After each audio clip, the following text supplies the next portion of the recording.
This is a relay project. Real Talk starts right now.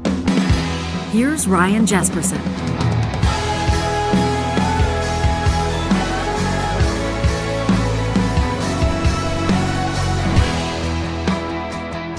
All right, well, we right out of the gates want to dedicate this episode of Real Talk to the nerds and the geeks like us that get super excited about things like, sessions resuming at the legislature, election results and the like, but also this episode of Real Talk for those of you that like normal folks with regular schedules and a ton of demands on your time want to listen to one episode, one podcast, and kind of get the lay of the land for the political stories you're going to want to keep an eye on for the next couple of months. This episode is for you. We're going to tee up what you can expect to see on the Alberta political landscape over the next little bit. There's a lot happening right now, right? Blaine Higgs loses the election in New Brunswick.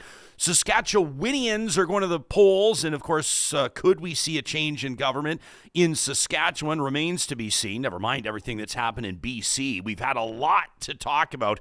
And we haven't even mentioned federal political storylines yet. Chris Severson-Baker is going to join us today from the Pembina Institute. The International Energy Agency is out with its World Energy Outlook. So it doesn't just focus on Alberta, it doesn't just focus on Canada, but it does prompt conversation on energy transitions. We'll get to that midway through this episode. But first, kind of a political primer for you out of the gates. The stories that we're keeping an eye on, the stories we think you'd probably be well served to keep an eye on as well. This episode of Real Talk happens with the presenting sponsorship of Alberta's top online real estate school. If you listen regularly, you know where to find that online. It's relo.ca, RELO.ca, the best place to start your real estate career, to get licensed and to get your best foot forward. Why Relo? Well, because it's a great fit for you if you're a winner or an innovator or a closer. You're looking for a career with unlimited potential and the power to build a great business of your own. This is the best place to start. You can check out their 7 steps to get licensed. If you have questions, you can reach out to their experts, those that have been in the industry for ages and ages. They've seen it all. And most importantly, if you're signing up for the Alberta Commercial or the Alberta Residential Real Estate Bundles, you can learn more about those on the website. Make sure you use the promo code Ryan100. That's all one word, Ryan100. Knock $100 off both of those at relo.ca. So this is the day when elected representatives, MLAs in Alberta, including, of course, Danielle Smith and her UCP government, will head back. It's not technically a new session at the Alberta Legislature, so that means there's not going to be a speech from the throne, but they're resuming a session that last laid off just before the summer started, and that means that the government will be picking up on some of its business, some of its promises that it's been making to Albertans, in particular those that have been supporting the party to get to this point, including those that have supported Danielle Smith's leadership to this point. And of course, that's significant and relevant, as most of you know by now, to point out, because she's got that big leadership review coming up at her party's annual general meeting in Red Deer, just a few days before Americans will vote. The beginning of November is going to be absolutely wild. Alberta Conservatives in past have not necessarily been kind to their premiers, to their party leaders, if they've not been happy with their delivery, if they've not been happy with how effective they've been or not in office. And so you can expect, and we've already seen some of this from Premier Danielle Smith, you can expect to see a few apples dropped for those supporters ahead of that gathering in Red Deer to ensure that she has their support. And there's a lot going on behind the scenes as well. Stories about plans to bus in hundreds, if not thousands of young people to that leadership. You don't even have to be 18 to vote on some of those measures. And so there's a lot that we will be covering over the next couple of weeks. But what can you expect to see politically in Alberta? I had a chance to deliver a keynote down in Calgary just yesterday, the Palliser Hotel, to hundreds and hundreds of communications educators. It was their national conference, Calgary playing host. And so I feel like I've been thinking about political storylines a lot, maybe even more than usual, plus some time to hang out with my parents and read the actual physical newspaper and talk about what's coming up this week. I love that stuff. My parents still get the physical, actual paper newspaper delivered to their door. I love it. It's great. And maybe I'm a bit of a hypocrite because I don't get it delivered to my door. We're all digital. We're on tablets. I read the apps and all that kind of stuff like I think most people do. But hanging out with my parents yesterday, having a coffee or two, and then actually like when one person's done the one section, news, sports, you hand it over and then you can read that section. I was like, gosh, man, this takes me back. The feel of it in your hand, the ink on, on the fingertips. It's a real thing. And then you get the coffee mug ring on the newspaper and you don't even care because tomorrow there's another newspaper coming. And it kind of took me back to the old school, but reading great columns and great work from some of Alberta's top political commentators, including Don Braden. We just kind of felt like we were gearing up for this, talking a lot about healthcare. Number one, here's a few things that we were talking about, and keep it. I just wrote down a few sort of chicken scratch things. Number one, obviously, healthcare has been a sore point in Alberta. You know it from the dozens and dozens of emails that I feel like we've read over the past couple of months, real life stories from real life real talkers talking about their woes, whether it's surgery wait times, whether it's strains in hospital, whether it's ER wait times, whatever it is. A lot of you even talking about some of your medications being pulled back. That's in an upcoming episode. But staffing shortages, overburdened ERs, this is something that the Premier's committed to expanding access to and trying to reduce those wait times by opening up more private surgical facilities. So this is part of her broad strategy, which includes hiring, she says, more health professionals and working with international recruiters. But here's where it's going to get tricky, of course. Critics, as you know, are arguing that while these short-term measures might alleviate some immediate pressure, they're not underlying the structural issues. We've talked about this with Dr. Paul Parks from the Alberta Medical Association in a recent episode you can find in our podcast archives, like funding models or frontline worker retention, right? Recruitment's one thing, retention's another. And you will see stories, if you've been paying attention, about Alberta adding 500 doctors over the past year. And you may be sitting here going, well, hang on a second. How is there a staffing shortage? How is the Alberta Medical Association and other groups representing Alberta healthcare workers, essentially is sounding the alarm right now? Well, the numbers are 500 added. How does that all make sense? Well, the details here are what matters, right? Commenters are pointing out that the healthcare fixes are band-aid solutions for problems that need a more robust, like a systemic overhaul. And so we may see a lot of numbers and reports. Those 500 doctors is an example rolled out by Alberta's government. But if those wait times don't come down soon, public patients will wear soon, guaranteed. People don't really care from a partisan angle who the Premier is if their kid is in an ER waiting 11 hours to get a broken arm set, or if their mom is waiting days for attention after suffering through a kidney stone, what have you. People expect quick, efficient, effective health care. And if a government can't deliver that, then it's problems for that government. And the UCP is going to have that well on their radar, guaranteed this session. Affordability, of course, is the other big theme. We talked to political commentators across the country. We talked to Mo Amir from Czech, the host of This is Van Color, about the BC election just a short time ago. He said the exact same thing in BC. Affordability is all over everybody's radar, and this government has already pulled the plug on electricity rates. There's none of that promised income tax relief that Danielle Smith mentioned. Of course, where is that? Nowhere close right now for Albertans. And so the pressure is going to start to mount on that front, right? The whole point of those electricity rebates was supposed to help Albertans cope with increased costs through those summer months. But Smith's team says that it's still looking at other ways to cut costs, especially as the cost of living keeps climbing. The provincial fuel tax is one that we can probably keep an eye on, maybe cuts there and expanding financial aid for low-income families and seniors. Don Braid had a good point on this, though, as well, noting the criticism. These measures, again, they're largely seen as short-term relief. And that's not necessarily what people are looking for. It's good for right now. It's good for the next 2 weeks of the month or the next couple of months. But what about long term? What's the plan to address Alberta's affordability crisis? That's what the public's going to be looking for, what the public is looking for as its MLAs head back into session with expectations that they'll reflect the needs of its community, of their communities, right? Housing affordability, a major pain point that hasn't seen much substantial policy. And on utilities, the rebate has helped, I guess, but Albertans feel that the government's not doing enough to make energy costs more predictable or affordable for the long run. We'll ask Chris Severson-Baker about all this from the Pembina Institute in just a couple of minutes. Education is also going to be a big one. I don't know if you guys have seen this report already. Cindy Tran doing this. We'll reference her reporting in Post Media.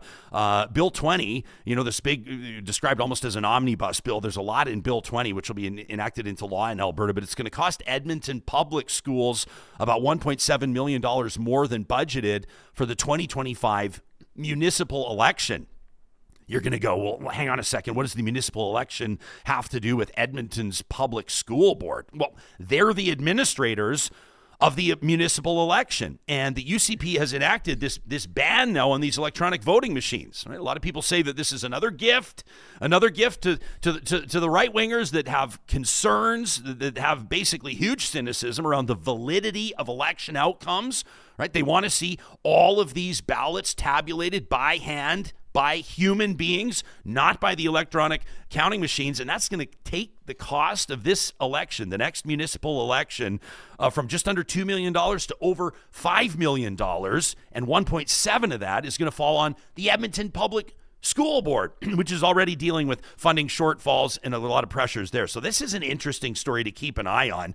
But one of the real polarizing parts of the Premier's agenda, we talked about this yesterday in Calgary with the educators across the country, and it was on their radar for sure, if for no other reason. And there were a couple of tables, the New Brunswick contingent there that was well aware of what had happened in their province, where Blaine Higgs not only lost the election, the former premier lost his own seat.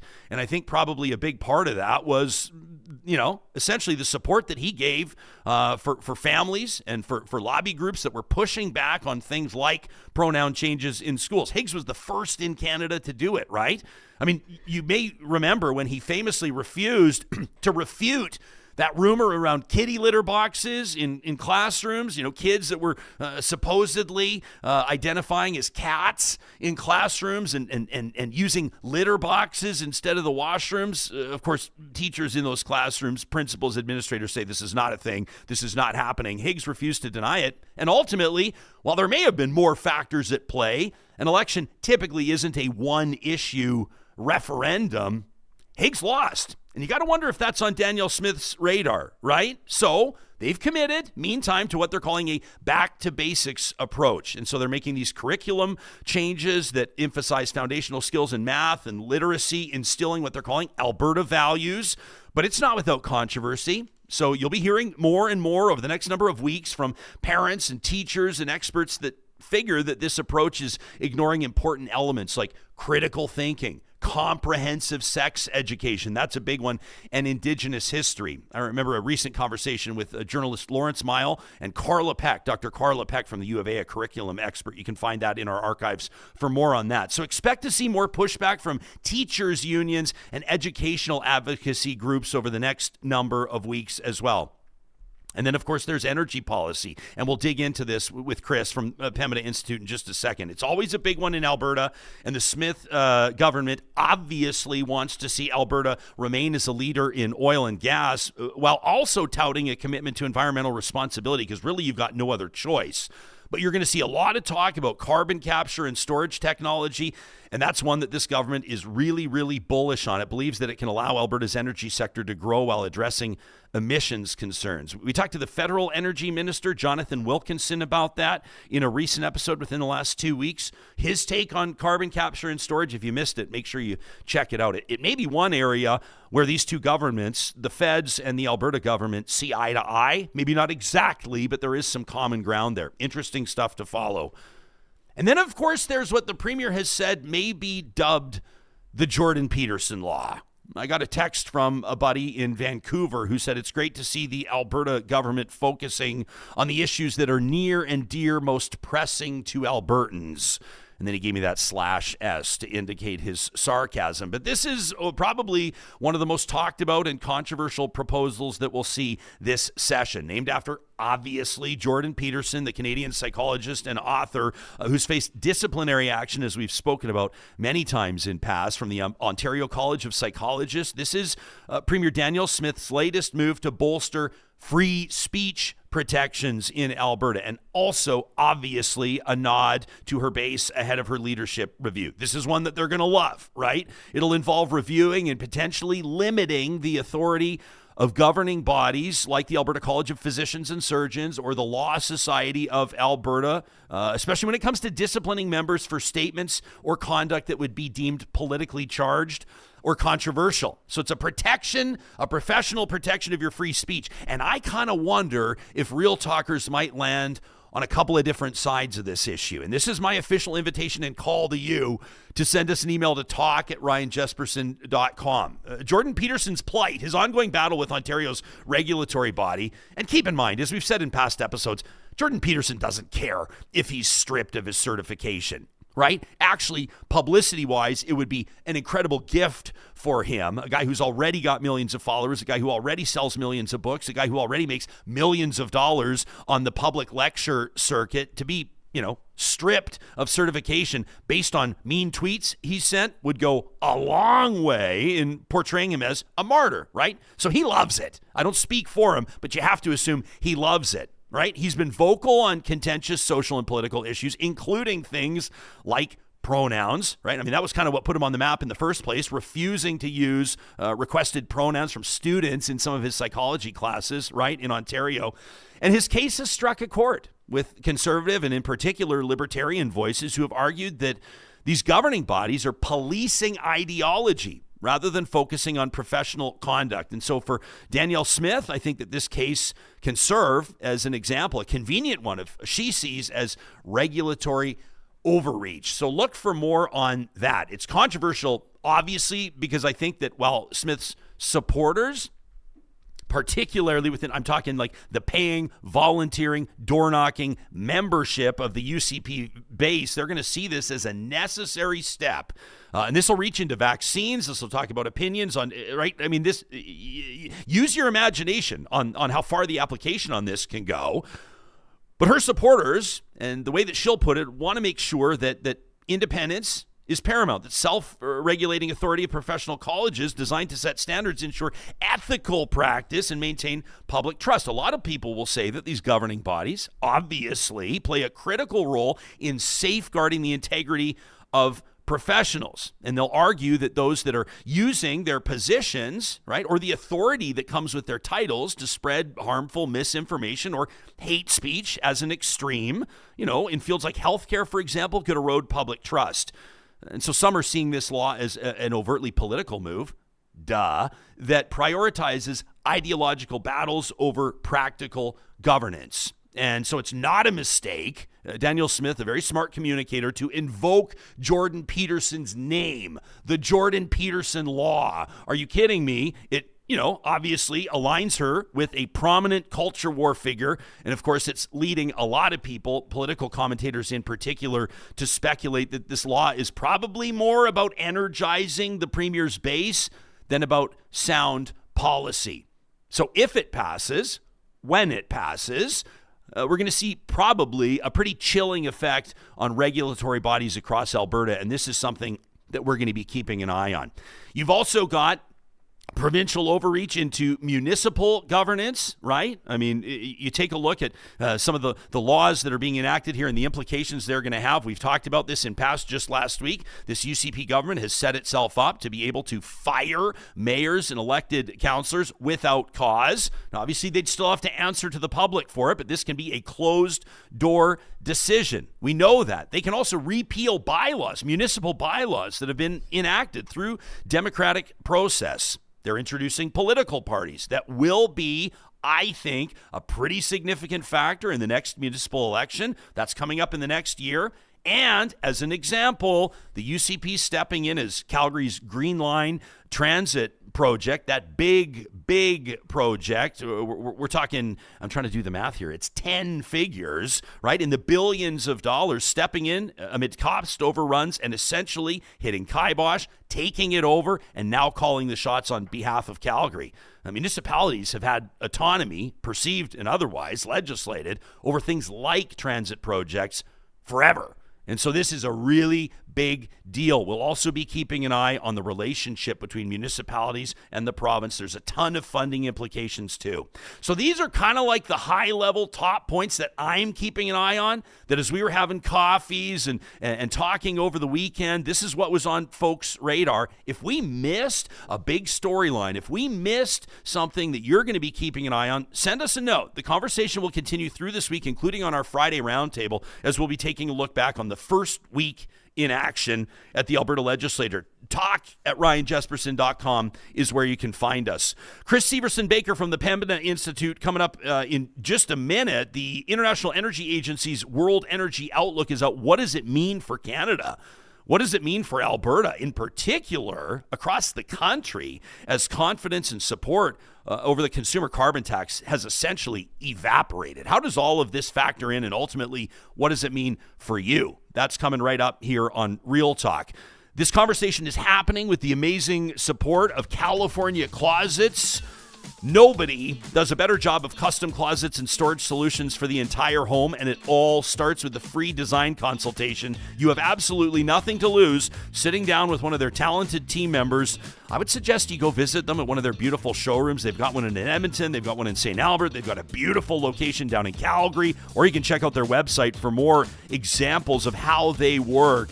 You can talk to them about what you're hoping to do with your space, big or small. You can talk to them about your budget, big or small, and they can tell you what they can do, custom designed and guaranteed for life.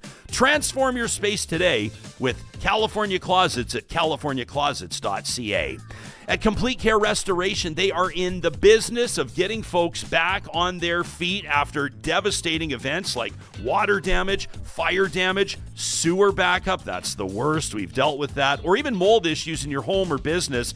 Look no further than Complete Care Restoration. They've got a dedicated team of certified professionals providing 24/7 emergency services, ensuring your property is restored quickly and efficiently. The best part, they work directly with insurance companies to simplify the claims process for you so you can focus on what matters most. You can find them online at completecarerestoration.ca. And I mentioned I visited my folks down in Calgary this weekend, Johnny. As you know, as of right now, there's not a Friesen Brothers location in Calgary It's a travesty. proper. It's a travesty. It's really unfortunate for now. Yeah. That's all I can say for now. But I did want to bring some gifts, some tokens of appreciation to my folks for having us this weekend. So I went with the sourdough cinnamon buns. You know I'm going to do that. I'm an evangelist for those cinnamon buns. We went with the Peace River sourdough loaf, an amazing one there. Of course, some of that Banges Smokehouse thick cut bacon and Ivan's sausages. Nice. But you know what really stole the show? It was this spinach artichoke dip. You can pick it up in their deli. You pop it in the oven. You warm it up for, I guess it was about 8 minutes. Really simple. Nice. Yeah, dip some, whatever you like to use with that. You could do crostini. You could use a toasted sourdough. We went with some nice fresh tortilla chips. That spinach artichoke dip out of the deli. Woo! Unbelievable. You can find it all at Friesen Brothers across the province of Alberta. 17 different locations. Don't forget, the 1st of November, your next chance to knock 15% off all purchases $75 or more at Friesen Brothers.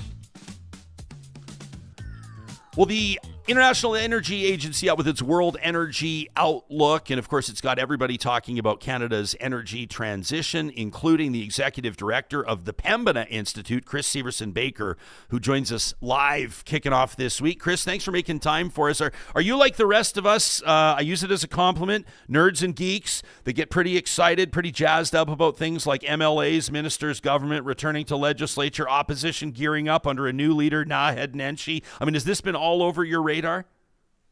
Oh, absolutely. This is what we live for. Yeah. Yeah. This is the talk of the office, and it's a chance for us to find out what we need to be focusing on as an organization. You know? Yeah. So I guess I sort of run through this laundry list, and I go, there's like the healthcare storylines, there's the education storylines, there's the energy storylines, affordability storylines, and then there's some distraction storylines. But I know that you and your team are going to be hyper focused on things like the environment, energy, and the economy. So maybe what's one specific thing that you're keeping an eye on here in fall session? Oh, well, I think we want to find out, is there going to be anything done in a meaningful way to try to bring some certainty to this to the energy sector, especially as it relates to renewable electricity in Alberta. So we had that moratorium over a year ago. It's really driven away interest in investing in Alberta by the renewable energy sector. And so we're looking for the government to do the kind of work that is needed to restore that kind of confidence in investors in this province again, so we can bring that investment back. Can you give us like if somebody walks up to you and they see you in a pub and they recognize you and they say, hey man, like I keep hearing about how this energy moratorium, this renewables moratorium cost Alberta billions of dollars, and Alberta lost confidence from international investors and the like, and they said, like, give me an example, give me like an anecdotal example or a story you've heard or some numbers you can point to that prove that moratorium's been harmful for Alberta, for Canada's energy capital. What would be one that you would reference? Well, I think, in Alberta, we were leading the whole country in renewable energy, right? Wind and solar development. And it's because companies could do deals, sell the attributes of the renewable energy to corporations across Canada that were looking to be able to buy renewable energy and be able to tell their customers that they were paying a premium to get their electricity from renewable sources, and that has stopped. The projects that are in the queue are continuing to be built, but there aren't new ones being added to the queue. Meanwhile, in other parts of the country, we're seeing all the major population centers, BC, Quebec, and Ontario, all doing big calls for renewable energy. And that's where the investment is going now. So, I've talked to UCP Minister Rebecca Schultz about this. I've talked to the Premier about this, and they kind of make the argument that they'll say, listen, we'll say, if not wind and solar, why oil and gas, right? They say we have these concerns about, wind turbines as a blight on the landscape, as sort of like a visual deterrent. We're concerned about the long-term environmental liabilities of things like solar farms that age out, and what do you do with all the panels? And the obvious thing that most people would point to is what about Alberta's oil and gas liabilities? What about the orphan wells? And then the government will fire back, I actually think quite effectively in the short term, well, we don't want to make the same mistake twice. So they said we want to be prudent about this. We want to make sure that it's not the Wild West when it comes to wind and solar. If indeed that is a valid point, and let's say they've got it sorted out, can Alberta win back investor confidence? Can Alberta overtake BC and other jurisdictions again? Or do you think there's been permanent damage done? Well, first of all, I have to say, when it comes to liabilities, there's no real comparison to be made between the renewable energy sector and oil and gas. The renewable energy sector actually is required to put up money to clean up the sites afterwards. Those are part of the deals between the landowners and the companies. Whereas in oil and gas, landowners don't have a say as to whether or not you develop oil and gas on their land, And also the scale of the cleanup, the costs associated with it are very different. And so, but when it comes to attracting investment back to this province, it can be done. We still have a strong resource here. There's also a growing demand for clean electricity in Alberta. It's going to take time, though. It's already going to take probably 18 months before we start to see, even if we were to resolve the uncertainty that exists right now, before we start to see like the same kind of level of interest in developing projects in Alberta as we were seeing before the moratorium. We teed up that I think it was the 16th of October, let's say 10 days ago or so approximately, that the IEA, the International Energy Agency, released its World Energy Outlook. And it's pretty... how do I put this? I mean, it feels aggressive as a civilian. It feels aggressive on when they're predicting that global oil demand will peak. They say it'll be by the end of this decade, within the end of this decade, which I'm sure will have some cynics. But take us into this. Take us into what you make of it, and ultimately what you think it means for Canadians, in particular on the western parts of Canada. Sure. I mean, so let me start off by just saying, I've been living in this province for my whole life. I grew up in Calgary. My dad was in the oil and gas industry, and so I personally benefited tremendously from being part of that sort of oil and gas economy that we've had. And throughout my career, I've worked on environmental issues like trying to reduce flaring and venting in the upstream oil and gas sector, bring about a transition away from burning coal due to the health concerns associated with that to renewables and natural gas. And we, throughout that whole time, I've never really been concerned about the future of the Alberta economy, right? That's always sort of felt like, we had a lot of opportunities, a lot of time, a lot of resources that we can continue to develop. And that has really changed in the last few years. And it's because we're not prepared for the range of possible scenarios that could play out in the world. We're only really well prepared for the scenario where the world continues to need more and more fossil fuel, which could happen. The world could fail to address climate change. We could see countries sort of rolling back their commitments on climate, but the much more likely scenario is that the world follows through on the policies that it's put in place and actually increases the level of ambition.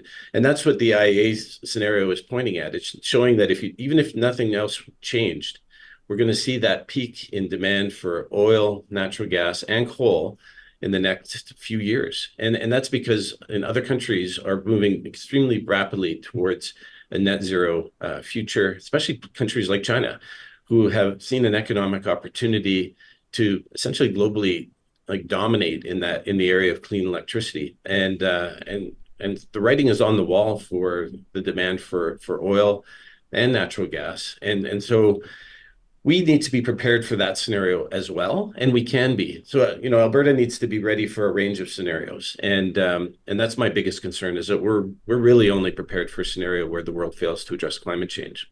I'm not poking fun at how you answer the question, because I do the exact same thing, and every successful politician in Alberta does the exact same thing, let alone CEOs and C-suite, where you begin your conversation about renewables, which I think is important and exciting and represents a lot of opportunity, but you begin it by reiterating you are not an enemy of oil and gas. You begin by reiterating this is not an attack on the skilled professionals that keep Alberta and Canada running and heated and keep the economy driving. It's kind of like this tightrope you got to walk, in particular, I think, in Alberta and Saskatchewan, maybe even more so in Alberta, where you almost have to, there's really no other field. We talk about AI a lot. We talk about tech. We talk about where agriculture is going.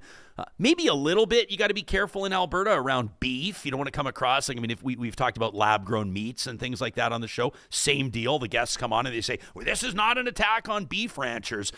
But in particular, executives, executive directors like you, politicians, it's a bit of a different conversation in Alberta. It's much more supercharged than if you're Ontario, Quebec, BC, where you're talking about energy transition and everybody goes like, yeah, our investment should go where markets and demand are going. It's pretty simple, right? Yeah, that's exactly right. I think, all of us who live here and have lived for a long time, most of our friends sort of work in the industry, and family members work in the industry in one way, shape, or form, or did in the past. And I think, what I find is that there's a few folks in my orbit who are really concerned, or just don't think that, that we're moving in the direction of the world using less and less fossil fuels. But by far the majority think that we are, and that we're too slow to respond to that clear signal that's coming from outside. And that's why we're trying to bring some of these voices from outside of Alberta, like the International Energy Agency, into the conversation in Alberta, because there just isn't enough conversation happening about how to prepare for that future. And it's not we have time. We don't have a lot of time, but we have time to take advantage of things like the fact that we really can produce a lot of clean electricity quite affordably. Again, we were leading the province in this area, and that's something that we could really lean into. And if we were to combine that with our ability to put a lot of carbon underground and safely store it, then you've got something that is kind of unique in the world. There's not a lot of places where you have that sort of proven carbon capture and storage capacity and technology and sector, combined with the ability to produce a lot of clean, affordable, renewable energy. And that's something that we haven't really sort of grabbed onto as an opportunity in Alberta. And then, also, we're most of our energy products are being sold as fuel, but hopefully we can create markets for some of this, for some of these products or some of these energy sources to go into products, right? That's really the future. I think for the province of Alberta, how can can we produce a very clean source of natural gas that's a feedstock for chemical production? Can we use bitumen to make products, materials, and things like that, rather than relying on people to continuing to demand our energy for transportation fuel? Yeah. Interesting comment from Idris in our live chat, who says oil and gas isn't industry, it's identity. He says, I still call myself an oil baby. I don't even know what that means, Idris, but I feel like if I read it in this voice, it makes it an even better comment.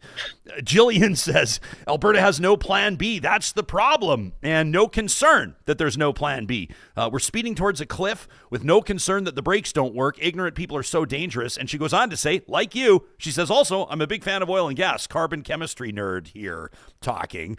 We're showing your recent op-ed that Postmedia published, the headline, Time for a Real Conversation About Energy Transition in Alberta. What's missing from the current conversation that would enable Alberta, do you think, to play a more constructive role and see more economic opportunity? Let's be clear. I think, something that would be real would be, so if the rest of the world follows through with what it's doing, and that's what the International Energy Agency is just sort of showing us the data, right? These are the trends. If countries continue on the track that they are now without making any changes, we're going to see that peak in demand. If they, if countries go further, if they actually follow through on some of the things that they pledged to do but haven't actually implemented in terms of policy, we're only going to go faster in that direction. So what does that mean for Alberta? Like, it's time to come to terms with the fact that we actually are quite far from market. And so even when we start to get close to that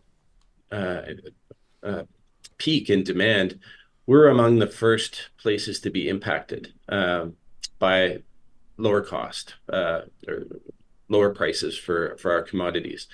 And so we need to start looking at, okay, what parts of our oil and gas sector are going to be impacted the most by that, and how do we prepare for that? How do we prepare not just the overall economy, and start to move into other areas to attract investment in the province to sort of replace the kind of investment that has been there in the past from oil and gas, but also, like, how do you protect those communities, right? Those workers.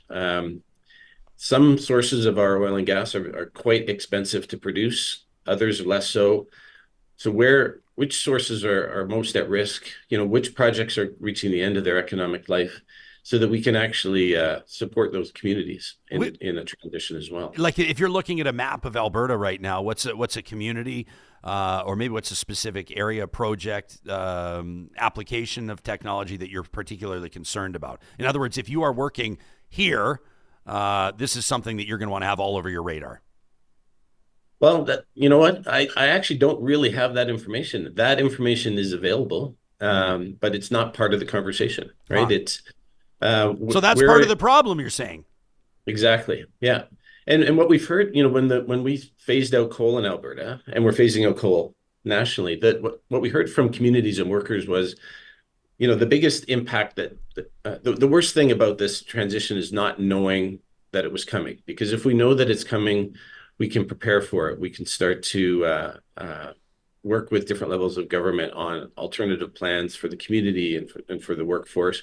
And there are tons of jobs in a net zero economy. It's one of the things that the International Energy Agency is pointing out is that there's actually more jobs in the renewable energy sector, and building new transmission lines, scaling up the electricity sector, renovating buildings than there is in the conventional sector. So there are opportunities, but if those opportunities, if communities and individuals who are working in the conventional sector right now aren't aware of that change coming, they're not able to position themselves to take advantage of those new opportunities. We're talking to Chris Severson-Baker, Executive Director, Pembina Institute. You can check out more at pembina.org. You can find all of the information in the show notes on YouTube and on the podcast. We're talking about the International Energy Agency's 2024 World Energy Outlook, and a big part of that, obviously, is talking about pathways to cut emissions from oil and gas while the world transitions to renewables. We talked, as mentioned, to the federal energy minister,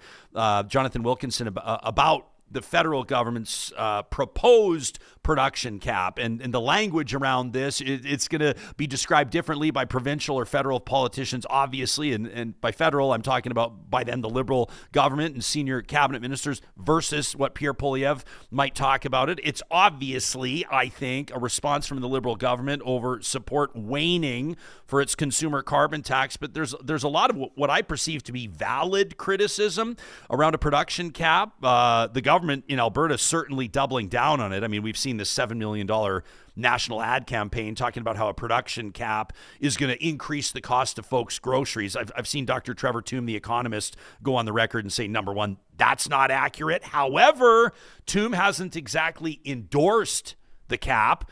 Do you think it's a step in the right direction? And if not, in the conversation of lowering emissions, what do you think would represent good, intuitive, market-focused policy out of Alberta? Okay, so oil and gas, the oil and gas sector has one sort of area that it is really having an impact in terms of emission reductions, and that's methane regulations. So regulations that require companies to capture leaks, vents, replace equipment that just isn't working and is allowing methane to be released into the atmosphere, replacing devices that actually are driven by gas, and every time they do their job, they release a little puff of methane. So we have regulations nationally, and they're reflected at the provincial level that are requiring companies to control those emission sources. So that's resulted in some emission reduction from the overall oil and gas sector. But we don't have we haven't made any real progress on the emissions associated with the combustion sources, the burning of gas in order to produce heat and steam and to drive turbines and things like that. So the oil sands in particular has gone up. Its emissions have gone up by 142% since 2005. So we're not seeing any emission reductions from that sector. And emissions continue to rise. And meanwhile, but we're not actually really expanding production in a significant way anymore. So we're not getting more investment in big construction projects and building new upgraders and refineries and mines and that sort of thing. Do you think that there's, Chris, do you think, I don't mean to, sorry, I'm stepping on your toes, but I want to jump in and then I'll hand the conch back. But when you talk about we're not seeing that significant investment, do you think that there could be financial or policy incentives that could turn that tide, that could encourage local and global investors to invest in Alberta's renewable projects?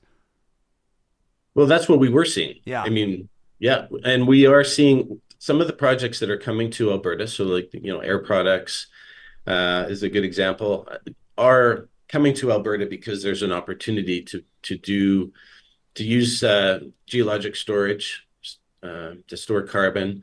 Shell is investing more in its carbon capture facility in Alberta as well. So there are some net zero sort of aligned investments that are happening in Alberta, but what we're not seeing is emission reductions from especially the oil sands. And so I think we've all seen the ads, talk of the Pathways Alliance. The oil sands companies joined forces 5 years ago, came up with a project called the Pathways Project, and the idea was to capture emissions from up in sort of the Fort McMurray area, but also around Cold Lake and other places where we're producing sort of heavy oil and bitumen, and sort of bring it all together in areas of the province where you can actually store it deep underground. And so the project is huge. It would result in a very significant emission reduction. And there's been negotiations going on between different levels of government and industry over the last 5 years. And the result of that is that, the federal government is committed to pay half of the capital costs associated with the capture of those emissions. And Alberta has committed to put another 12% on top of that. So we're at 62%. Companies haven't made commitments to move ahead with that project, even though government is offered to pay 62%. So we're hearing that there's still some conversations happening. Our view is that at some point, there's a role for the government to put in place a regulatory backstop, something that actually requires companies to follow through with emission reduction commitments. And that, what is on the table right now from the federal government is an emissions limit, emissions cap. A system that would allow trading between different players in the oil and gas industry, so that the companies that can reduce their emissions the cheapest can buy credits from the ones that are the ones that can reduce emissions cheaply can sell credits to the ones that have a higher cost of reducing emissions. So it is a market approach.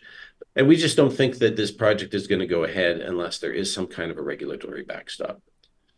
Do you have, we talked to Minister Wilkinson about this. I'm always curious to pick people's brains on carbon capture and on that Pathways initiative. And he basically, he took a pretty measured approach. I would encourage people to listen to the interview, but he basically says, people that think carbon capture is a scam or that it doesn't work don't know what they're talking about. He said it can work, but he said we sort of to this point haven't really seen sort of meaningful progress on the Pathways initiative in Alberta. So he kind of couched his answer a little bit. He kind of, didn't sort of poo-poo it. He didn't write it off as greenwashing, basically, like some critics do. But he also said we're kind of waiting to see delivery on the idea, and that I think is kind of saying a lot. How would you assess it? Like personally, what's your no holds barred assessment of it? So we've had carbon capture happening in Alberta for many, many years. The technology was not new at the time when it was put together. It was just putting it together. The combination of those technologies was what was new. And so it has been proven. It's also been proven, that it's not cheap. So it's certainly not a silver bullet, right? For situations where there really is no other way. There's no way to electrify that energy demand, or there's no other way to sort of capture those emissions or avoid those emissions. Then carbon capture is a good option. It's also, I think, going to be important in terms of just taking carbon out of the atmosphere, right? So we know that even as we electrify everything that can be electrified, and we find alternative ways of producing the materials that we need for in society that avoids greenhouse gas emissions, and we conserve all the energy that we are currently wasting, we're still going to have some burning of fossil fuels, and so we need a way to account for those. And we also we have too much greenhouse gas emissions in the atmosphere today, and so we're already starting to see the start of very dangerous climate change events throughout the world. And we know that that's only going to get worse, unfortunately. And so starting to capture emissions from the atmosphere and injecting it underground creates a little bit of room for us as we sort of figure out ways to deal with some of the remaining sources of emissions in the world. And Alberta could play a very significant role in that. We have a very vast ability to store carbon. We have an oil and gas industry that knows how to actually do these projects. But we also, what we need to go along with them is a lot of clean electricity to power these things, right? Because if you're burning fossil fuels in order to run your carbon capture facilities, or these direct air capture type facilities, you're actually generating more emissions that you have to deal with. We get the odd email from audience members, and we love this. We welcome them. We ask for them, but emails from audience members that really press us to talk about nuclear more. Because to be honest with you, we don't talk about nuclear very much. But this IEA report that we're talking about, if you're just joining us, Chris Severson-Baker on the Mixlr live streaming audio app presented by California Closets out of the Pembina Institute. We're talking about this World Energy Outlook 2024, and it obviously emphasizes renewable energy expansion. Given Alberta's abundant natural resources, where do you think the province should prioritize renewable energy investments? Like, people talk about wind and solar; those are the obvious ones. Geothermal, I think, is pretty interesting. And then there's nuclear, which there's not much of a conversation around, but a lot of people say that it packs the biggest punch, and it's something that we should obviously be looking at. What's your take? So I think nuclear is definitely a possibility. Like if the IEA produced a chart that shows that the different costs for different sources of power. If you're able to see it, for those that are watching and not listening, the solar PV, so the solar panels on the ground kind of thing, are by far the cheapest. The same with wind, onshore. So that is the cheapest source of electricity. It's a lot cheaper than natural gas. And then nuclear is still expensive, and it probably is going to remain expensive. And so, there's a role for it to play potentially, especially in places where that it's already well established, like Ontario. But it's not the cheapest option, and so it's not the thing that we ought to be focusing on in order to produce like the majority of our energy in a place like Alberta. It's a way of perhaps sort of adding some extra attributes to the overall grid that would be beneficial. So what we should be focusing on is how can we design a grid in Alberta that maximizes the ability to produce energy from the cheapest sources, which is wind and solar.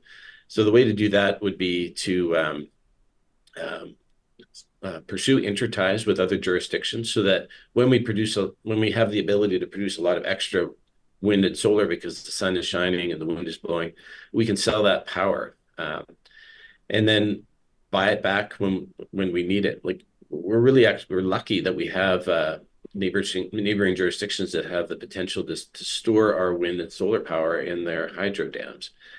It would also benefit them as well, right? They could sell their wind and power when it's more valuable, and then hold back water when they're able to buy cheap renewable energy from places like Alberta. So this would be a sort of a win-win type situation, and it would stabilize our grid and allow us to really scale up renewables. The other thing that we can and should do is introduce demand-side management type measures into Alberta, right? So energy efficiency, encouraging consumers to use electricity when it's abundant and not use it when it's scarce. So, everybody knows that when we all get home from work and we turn on everything, right? We plug in our electric car if you have one. You start running your stove, you clean the dishes, you put a load of laundry in, and there's really no incentive not to do that. We pay the same cost. In other jurisdictions, there's a money to be saved, on your bill if you actually shift the time of use of electricity to a time of the day when it's more inexpensive. And so that's a way to sort of help us all manage energy prices in Alberta. And it's something that, Alberta has just sort of avoided dealing with entirely. Other provinces, it's baked into their electricity prices. And it's part of the reason why, for a time there, our electricity prices were so high. I want to give a shout out in our live chat on YouTube. Atomic Diamond says, ironically, a lot of AI companies are looking to start up nuclear power projects. I'll reference, based on Atomic's comment they're reporting by the Wall Street Journal. This is just like 2 weeks ago. Google backing new nuclear plants to power AI. Kind of an interesting story to keep an eye on. Obviously, Chris, you and I could talk for like 10 hours about this kind of stuff because it's absolutely fascinating. But in closing, I want to ask you, we're talking about economic implications. We're talking about environmental implications. We're talking about energy security implications. We're talking about employment implications as part of the energy transition. I think we've done a decent job of covering all of these. But at the end of the day, I mean, the question is how can the different levels of government work collaboratively to ensure that this transition happens in a way that the biggest number of Albertans or Canadians are protected and ultimately can benefit from it. Like we see a lot of gamesmanship, a lot of politicking, right? Of course. But I remember a couple of years ago on Real Talk talking to Seamus O'Regan, a federal minister at that time, about his relationship with Alberta's then energy minister, Sonia Savage. And he said, you know what? People are going to be disappointed to hear that it's actually really positive and really collaborative, and we get a lot of really good work done. And it felt like bullshit to me when he was saying it. Like, I was like, what? But I guess in a way I felt encouraged to understand that despite some of the necessary evils, maybe, someone will take issue with me describing it as that, but the necessary evils of politics and gleaning political support, that there actually can be good work done for the ultimate purpose that we elect our politicians, which is to represent, protect, and set up the electorate for sustainability, right? What do you think needs to happen, especially given tensions around things like provincial autonomy? That's big for Danielle Smith, obviously, and the federal climate targets, too. What would you like to see happen? Well, I've been doing this work for many, many years, and there's been most of that time, Alberta has actually been a leader on addressing air quality issues, other environmental issues, and climate. It was really Alberta's climate plan that was adopted by the federal government. We're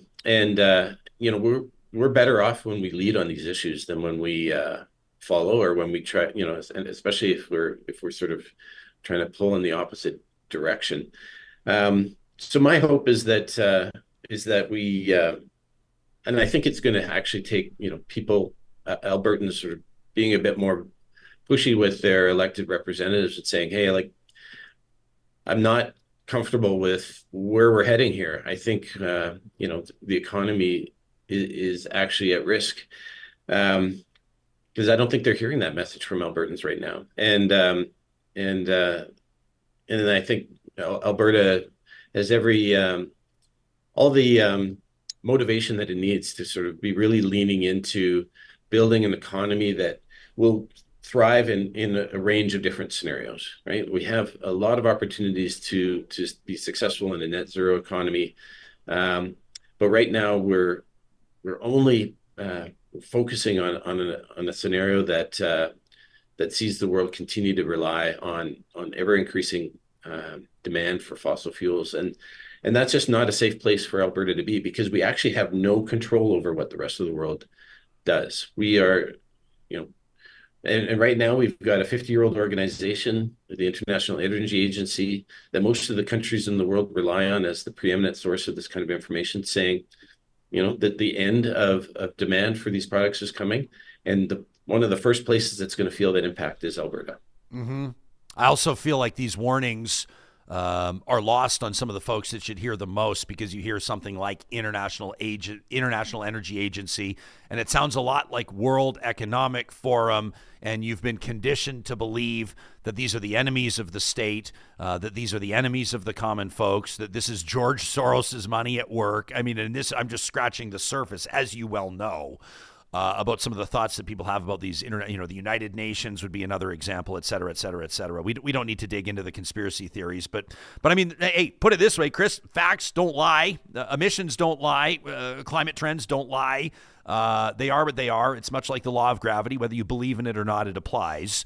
And so I am grateful for this important conversation. I want to ask you one in closing. I am going to greatly sort of like, if I talk about the outcome of the most recent U.S. presidential election, and I'm going to oversimplify it in a huge way, but people looked at it and said, if Biden wins, Keystone XL dies, and if Trump wins, Canada's going to get hammered with tariffs.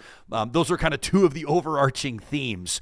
As you and everybody else looks ahead to November 5th, what's at stake in a neck-and-neck race? People can check out our most recent episode of Real Talk for more on the New York Times poll and how neck-and-neck these two candidates are. If Kamala wins, it means what? If Donald wins, it means what? Yeah, so it's interesting. I mean, it will be stark, but at the same time, some of the things that the Biden administration has done, which is really, it's sort of in recognition of the fact that the United States was falling so far behind the rest of the world, especially China, in terms of building a clean economy, right? It's losing the race on everything: batteries, battery storage for electricity, electric vehicles, renewable energy. realized that this was happening and decided that it was going to try to recapture some of that opportunity, some of that market. And so it's doing massive investments in the form of that Inflation Reduction Act. And that industrial policy, which is also climate policy, is driving a lot of economic growth across the entire country. And so I don't think, even if there is a change in government, that a new president would come in and sort of start undoing some of those investments and telling those jurisdictions that those projects are going to be canceled.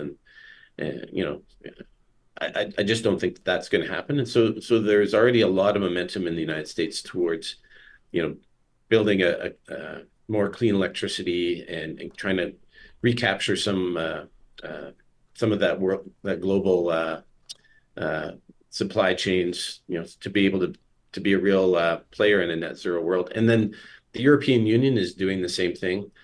Canada is doing some things, but it's kind of slow in response, and we're kind of operating in a very disjointed fashion. The big provinces of BC and Quebec and Ontario have all sort of woken up to the fact that the future is electric. The International Energy Agency talks about us moving into the age of electricity, and they're making big investments. But there's other places in the country, and Alberta is one of them, that is sort of pulling in the opposite direction. I think what we'd also see if we had a change of government is that the states, which have a lot of power in the United States, who are also committed to building a clean economy, are going to keep going in that direction. But there's no doubt that a Trump presidency would undo a lot of progress that would otherwise be made. Trump's interview with Joe Rogan, I don't suppose you listened to it? Did you hear it? Any of it? It's kind of interesting. He talks a few things kind of like raised red flags, or at least caught my interest. And he talks in particular about water. And he's got certain theories on like how California has mismanaged its water and this, that, and the other. But then he starts talking about Canada. And he's like, Canada has more water than they could ever possibly use. And I'm kind of going, like that's something that Canadian. I see that. I want to give credit to one of our regulars in the live chat. Dwayne has been banging the drum on water for our entire conversation. Dwayne, I'm not ignoring you. The water's obviously, Dwayne says kind of like basically arguing that water's the new oil and that we need to be having more fulsome conversations about water. But once a legitimate candidate for president like Donald Trump, a former president himself, obviously, starts talking about Canada as a source for water, that's something that Canadians would probably be well served to pay attention to, no? Well, I think in a world where countries don't address climate change, right? They don't address these big environmental threats like, where is water going to come from and that sort of thing. Where is our food supply going to come from? The world is not safe for anybody. And so if, and one example of that would be if the United States, severely mismanages its environment, it could start looking to Canada to supply it with some of the things that we have here, and that would be. I mean, there really isn't a safe world or a prosperous world if the world is not tackling climate change. So not only should we be concerned about being too invested in that scenario from an economic standpoint in Alberta, but it's just not a safe world for us as a province to live in either. So it's not something we should be cheering for. Chris, we kept you way longer than we asked for. We were really grateful for your expertise and for you hanging out with us on this episode. People can check out pembina.org for more on leading Canada's transition to clean energy and your organization's advocacy on that front. We've been hearing from the executive director of the Pembina Institute, Chris Severson-Baker. Thanks for doing this. Thanks for having me. I really enjoyed it. I listen all the time, so keep up the work. Well, I appreciate that. Thanks very much. We'll have to make sure that Chris gets a coffee mug. We'll have to have that delivered to his writing it down to his right door. now. Him and his team will make sure they get or Real Talk wood matches, which people you come to the Real Talk studio, you can get handmade leather keychains. You can get the wood matches, all kinds of stuff. We love hearing about Real Talkers out in the wild. Our live chat today banging. We know that Randy Thunderhorse, who chimes in from time to time. Randy, we're grateful for your perspective. He's a solar entrepreneur. We know that. And he says, I always find it funny when all the petrosexuals hate on solar because they're not smart enough to realize that most of my largest clients, the ones that we're installing very large systems for, are oil and gas companies. That from Randy, and of course that is the truth, or Randy, as they would probably say, and as you may clarify, traditionally oil and gas companies, but now they're probably all referring to themselves as energy companies. And I saw a ton of commentary in our live chat about people talking about how Alberta just needs to be Canada's energy leader. It's a no-brainer. Right? Like even Calgary, the city of Calgary, and I've poked fun at my hometown of Calgary for changing its slogan every few years. I've also poked fun at my adopted hometown of Edmonton for getting rid of its amazing slogan, the City of Champions, but I digress. But Calgary, one of its most recent civic slogans on the signs that greet you as you enter town, be part of the energy. And I thought that was really smart. I thought that was really savvy branding. There's no reason why you stick a knife in oil and gas right now, and there's also absolutely no reason why, except for political reasons, that you might poo-poo the power and the promise and the potential of renewables. It makes absolutely no sense to do so. Now, some projects may not be financially viable, and that's a completely different conversation, and that's probably relevant. It is relevant, as Chris was just talking about, to conversations about nuclear. I see a lot of you providing anecdotes and examples. We've already got a couple of emails into our inbox. You're emailing us live as we're doing the show, which I love. talk@ryanjesperson.com, pointing to nuclear projects, initiatives that have been disastrous economically and otherwise, not to mention like Fukushima and all the stuff that everybody thinks about, of course. But the disaster stuff is its own conversation. The bottom line conversation around investment and a lot of the public funding and investment, the taxpayer dollars that go into those, demand to be discussed, obviously. But we want to have those conversations about, how can Canada continue to be an energy leader like 150 years from now, right? None of us think that far. But what about 10 years from now? What about 20 years? What about 50 years from now? We talked about our climate targets of 2030. Some of you will say, not my climate target. We talk about the federal government's climate targets, for example, 2035, 2050, which is one that the Alberta government's kind of got on board with for now. We've heard ministers on this show. We've heard the premier say 2030 is not realistic. It's not happening. 2050, let's talk about it. Number one, because all their political careers will be done by 2050. It's not something they have to worry about. But we do need that forethought. We do need that advanced thinking. Industry needs that for investment. There's no big international investor or multi-billion-dollar publicly traded company, a giant energy company that's going to make decisions based on the next 24 months. It's just not how it goes. We would love to hear from those of you that are working in the business, those of you that have an understanding of where the opportunities lie, where maybe some of these liabilities are, maybe some of your concerns, maybe something that was not discussed on this episode that you think does need to be discussed. I also saw a comment there from Mike who said, with apologies, Ryan, Alberta's premier is a failed talk show host. Number one, not a failed talk show host. She had a very popular talk show. And number two, Ralph Klein was a TV reporter for a lot of years before he was Alberta's premier, and he had a pretty good run. I love these conversations about folks' careers before politics. I often ask, what would you rather have? I know everybody wants to have like a CFA or a retired CFO or former CFO as the finance minister. That makes sense. You got to have, obviously, probably a King's Counsel lawyer or an accomplished lawyer as your justice minister. You got to have that. It would be great to have a former teacher, a principal, maybe a school board chair or trustee as your education minister. Health ministers rarely have careers before politics in healthcare. I'm trying to think of one off the top of my head. Dr. Lyle Oberg, was he, I'm trying to think like way back. I'm going way back in the archives, but a lot of times we look to politicians that on the fly, never mind even things like cabinet shuffles, have to get up to speed on their portfolios, on their ministries, and then the premier, the same sort of a thing. I don't know that you necessarily want someone. This is one of the knocks against Pierre Poilievre right now. At least what his opponents say is that his entire career has been in politics. He doesn't have any, quote, real life experience.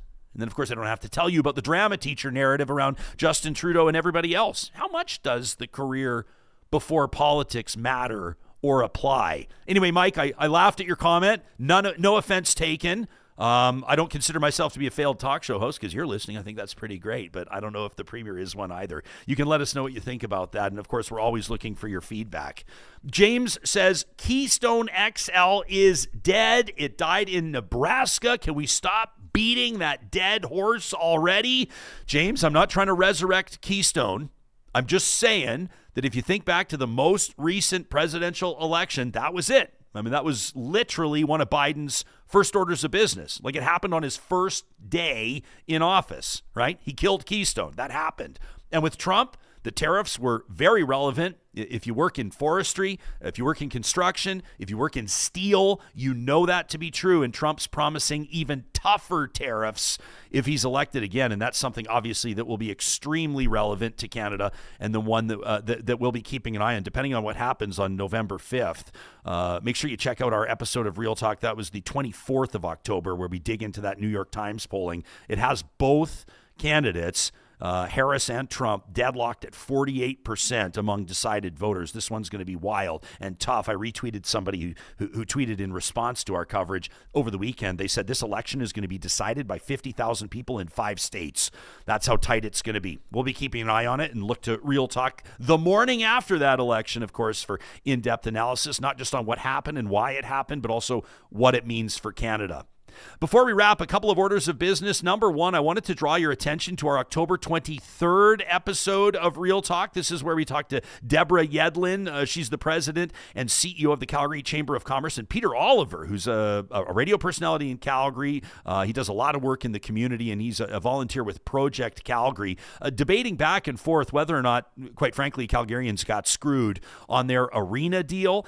If you missed that, I thought it was a great conversation. Some of you have been submitting your opinions on who won that debate, and not everybody's on the same page, although I would say a particularly strong and compelling performance by Peter Oliver. You can read their dialogue feature in this issue, the current issue of Alberta Views magazine. That's the magazine for engaged citizens. You can find them online at albertaviews.ca. They make their content available without charge, which is great.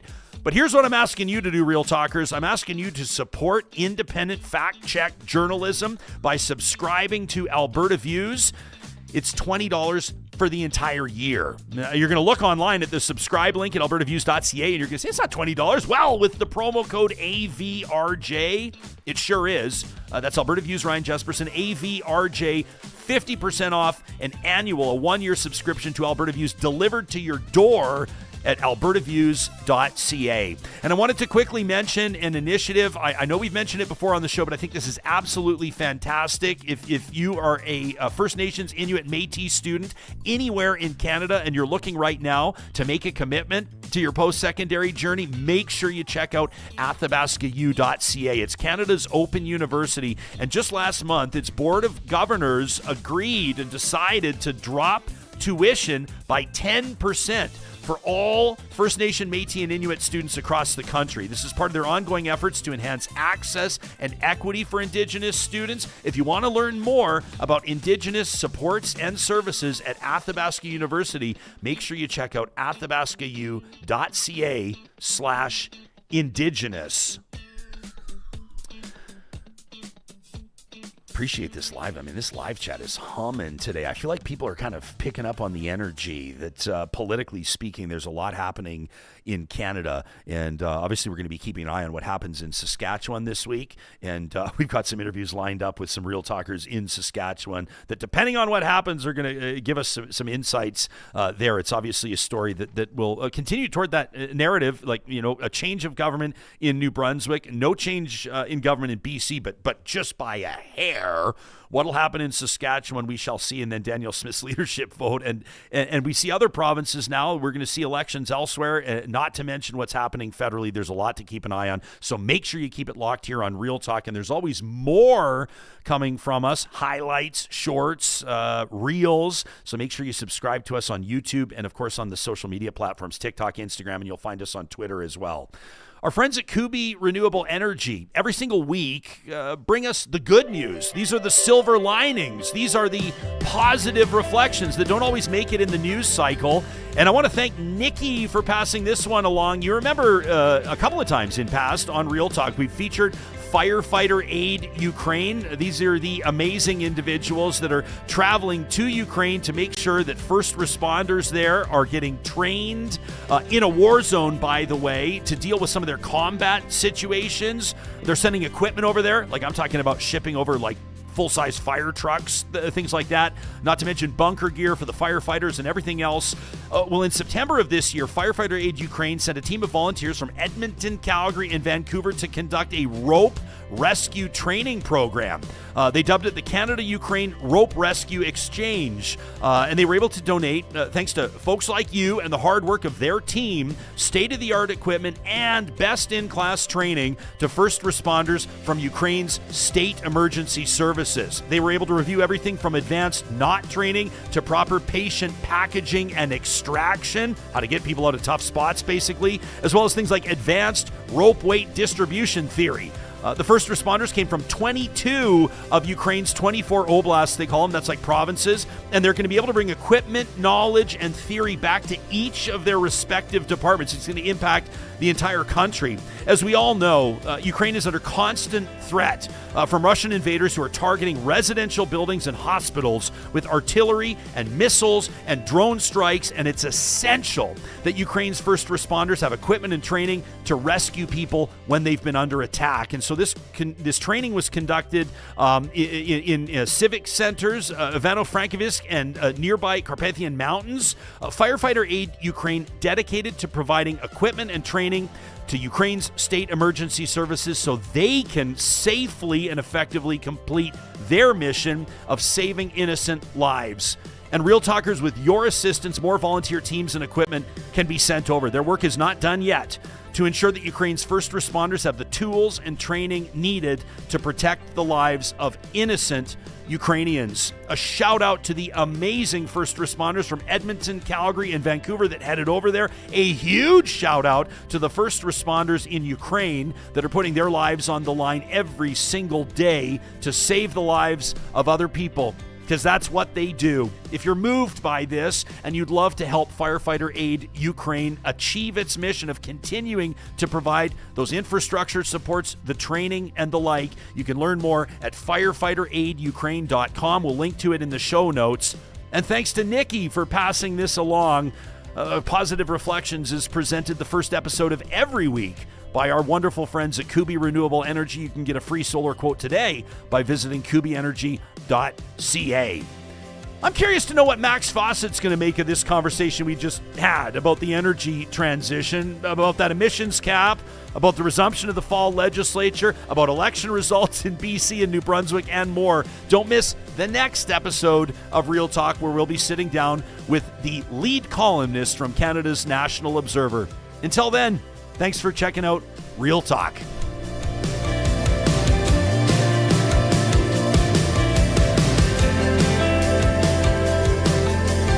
Real Talk is hosted by Ryan Jesperson, executive producer Josh Dunford, technical producer John Hicks, general manager Katie Cook-Chivers, account coordinator Lawrence Derlego, human resources Lena Shepard, website design Mike Johnston, voiceover by me, Carrie Skelton. Real Talk's editorial board is Supriya Dwivedi, Ahmed Ali, Brandy Morin, Ann Castleman, Corey Hogan, Harman Kandola, Catherine O'Neill, and Chris Henderson. Member Emerita, Julie